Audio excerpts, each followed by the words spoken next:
കേരളത്തിന്റെ മുഖ്യമന്ത്രിയെ നിശ്ചയിക്കുന്നതിൽ നിർണായക നീക്കങ്ങളുമായി കോൺഗ്രസ് ഹൈക്കമാൻഡ്. കെ.സി. വേണുഗോപാലിനെ മുഖ്യമന്ത്രി സ്ഥാനത്തേക്ക് നിശ്ചയിച്ച് ചർച്ചകൾ. രാഹുൽ ഗാന്ധി പങ്കെടുത്ത യോഗത്തിൽ എംഎൽഎമാരുടെ പിന്തുണയ്ക്കാണ് മുൻഗണന നൽകേണ്ടത് എന്ന് കെ.സി. വേണുഗോപാൽ ആവശ്യപ്പെട്ടു. എംഎൽഎമാരുടെ വികാരമാണ് കേരളത്തിന്റെ വികാരമെന്നും അദ്ദേഹം ചർച്ചയിൽ ചൂണ്ടിക്കാട്ടി. അതേസമയം മുതിർന്ന നേതാവ് രമേശ് ചെന്നിത്തല തന്റെ സീനിയോറിറ്റി പരിഗണിക്കപ്പെടുമെന്ന പ്രതീക്ഷയിലാണ്. ആർ റോഷിപാലും നോബൽ മാരിക്കാരനും നമ്മളോടൊപ്പം തുടരുകയാണ്. ആദ്യം റോഷിയിലേക്കാണ് നമ്മൾ പോകുന്നത്. റോഷി, നേതാക്കളെല്ലാവരും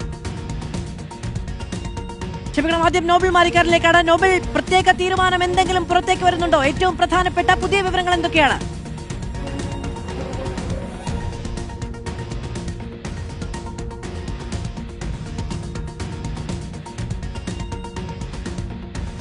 വേണുഗോപാലിന് അനുകൂലമായി വരുന്നു എന്ന സൂചനകൾ പുറത്തേക്ക് വരുന്നുണ്ട്. കാരണം നേരത്തെ തന്നെ എംഎൽഎമാരുടെ പിന്തുണ അടക്കം ചൂണ്ടിക്കാണിച്ചുകൊണ്ട് കെ.സി. വേണുഗോപാൽ നിർദ്ദേശിക്കാനായിരുന്നു ഹൈക്കമാൻഡ് തീരുമാനിച്ചത്. ഇപ്പോൾ പ്രധാനപ്പെട്ട കാര്യങ്ങളിലേക്ക് പോകുമ്പോൾ കെ.സി. വേണുഗോപാൽ ആ പിന്തുണ ഇപ്പോഴും തുടരുന്നത്. കെ.സിക്ക് ആ പിന്തുണ ഹൈക്കമാൻഡിന്റെ ഭാഗത്ത് ഇപ്പോഴും തുടരുന്നുണ്ട്. കാര്യങ്ങൾ കെ.സിക്ക് അനുകൂലമായി തന്നെ കേരളത്തിലെ മുഖ്യമന്ത്രി പദത്തിലേക്ക് കെ.സി. വേണുഗോപാൽ എത്തും എന്ന സൂചനകൾ തന്നെ ഈ ഘട്ടത്തിൽ നമുക്ക് നൽകാൻ കഴിയുന്നുണ്ട്. കെ.സി പ്രധാനപ്പെട്ട വാദങ്ങൾ തന്നെയാണ് ഈ ചർച്ചകളിൽ ഉന്നയിക്കുന്നത് എന്ന വിവരമാണ് ലഭിക്കുന്നത്. എക്കാലത്തും താൻ പ്രവർത്തിച്ച നെഹ്റു കുടുംബത്തിന്റെ വിശ്വസ്തൻ എന്ന നിലയിലാണ് തെരഞ്ഞെടുപ്പുകളിൽ മത്സരിച്ചത്. ഇപ്പോൾ രാജസ്ഥാനിലെ രാജ്യസഭാ തെരഞ്ഞെടുപ്പാണെങ്കിലും പിന്നീട് ലോക്സഭാ തെരഞ്ഞെടുപ്പാണെങ്കിലും ഇപ്പറഞ്ഞ നിയമസഭാ തെരഞ്ഞെടുപ്പാണെങ്കിൽ പോലും മത്സരിക്കാതെ മാറി നിന്നതൊക്കെ രാഹുൽ ഗാന്ധിയും നെഹ്റു കുടുംബവും കോൺഗ്രസ് അധ്യക്ഷൻ മല്ലികാർജ്ജുൻ ഖർഗെയും പറഞ്ഞത് കേട്ടുകൊണ്ടാണ്. കൃത്യമായി തന്നെ കോൺഗ്രസ്മാനായി പാർട്ടി പ്രവർത്തകരായി പാർട്ടി പറഞ്ഞ അച്ചടക്കങ്ങൾ പാലിച്ചുകൊണ്ട് തന്നെയാണ് ഇതുവരെ മുന്നോട്ട് പോയിട്ടുള്ളത്.